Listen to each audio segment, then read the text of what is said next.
4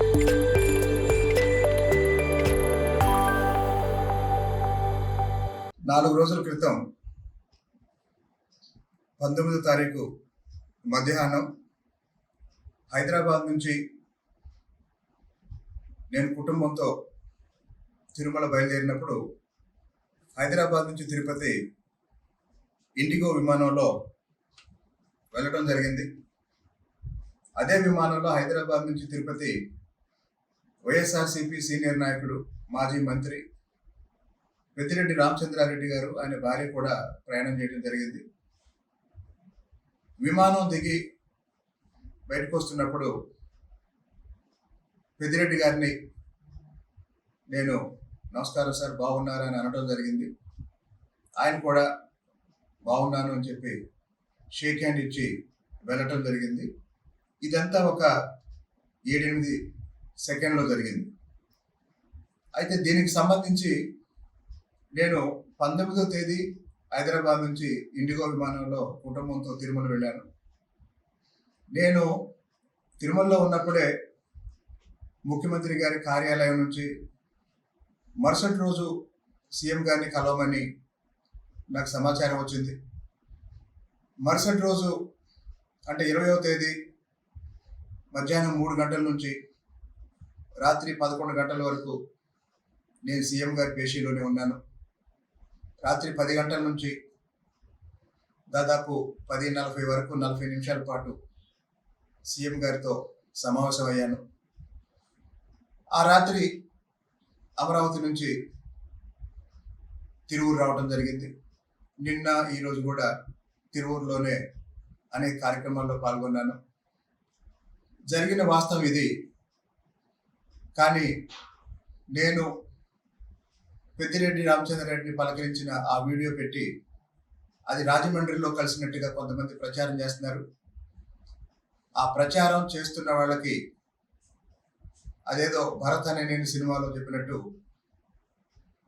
ఒకరోజు బియ్యం వస్తాయేమో కానీ అంతకన్నా ఏమి రాదు. సంవత్సరం నుంచి అనేక సందర్భాల్లో అనేక రకాలుగా దుష్ప్రచారం చేసిన వాళ్ళు కూడా తిరువూరులో వాస్తవం ఏంటో అందరికీ తెలుసు, తిరువూరు ప్రజలకు తెలుసు. కాబట్టి కేవలం ఆ వీడియో ద్వారా ఎవరన్నా కన్ఫ్యూజ్ చేయాలని ప్రయత్నం చేస్తుంటే దాన్ని స్పష్టం చేయడం కోసమే ఈ విషయం చెప్తున్నాను. నేను హైదరాబాద్ నుంచి తిరుపతి వెళ్ళే విమానంలో నాతో పాటు నా కుటుంబంతో పాటు కలిసి ప్రయాణం చేసిన పెద్దిరెడ్డి రామచంద్రారెడ్డి గారిని పలకరించడం జరిగింది. అంతకు మించి ఏం లేదు. కానీ దుర్మార్గం ఏంటంటే 2 రోజుల క్రితం ఒక సమావేశంలో బొత్స సత్యనారాయణ గారు, అయ్యన్న పాత్రుడు గారు వాటేసుకున్న నవ్వుతూ మాట్లాడుకున్న వీడియోలు బయటకు వచ్చాయి. కానీ దాని గురించి ఎవరు ఇట్లాంటి కామెంట్స్ చేయట్లేదు. అంటే ఇష్టం వచ్చిన విధంగా వాస్తవాన్ని వక్రీకరించే వాళ్ళకి నేను చెప్పేది ఒకటే, మీరు ఎన్ని అబద్ధ ప్రచారాలు చేసినా కూడా తిరువూరు ప్రజలకి వాస్తవాలు ఏంటో తెలుసు. ముఖ్యమంత్రి గారు 3 రోజుల క్రితం నన్ను పిలిచి ఈ సంవత్సర కాలంలో శాసనసభ్యుడిగా నా పనితీరు మీద నాకు ప్రోగ్రెస్ రిపోర్ట్ కూడా ఇవ్వటం జరిగింది. నాకు ముఖ్యమంత్రి గారు ఇచ్చిన ప్రోగ్రెస్ రిపోర్ట్ ఇది. ఈ ప్రోగ్రెస్ రిపోర్ట్లో నా పనితీరుకి 66.4% మార్కులు రావడం జరిగింది. ముఖ్యమంత్రి గారు ఇచ్చిన నివేదిక ఇది, ప్రోగ్రెస్ రిపోర్ట్ ఇది. అలాగే నా నియోజకవర్గంలో అవినీతి సంబంధించి 5.5% ఆరోపణలు ఉన్నట్టు ఇది గౌరవ ముఖ్యమంత్రి గారు 40 నిమిషాలు నాతో అనేక విషయాలు మాట్లాడిన తర్వాత నాకు ఇచ్చిన రిపోర్ట్ ఇది, నా ప్రోగ్రెస్ రిపోర్ట్ ఇది.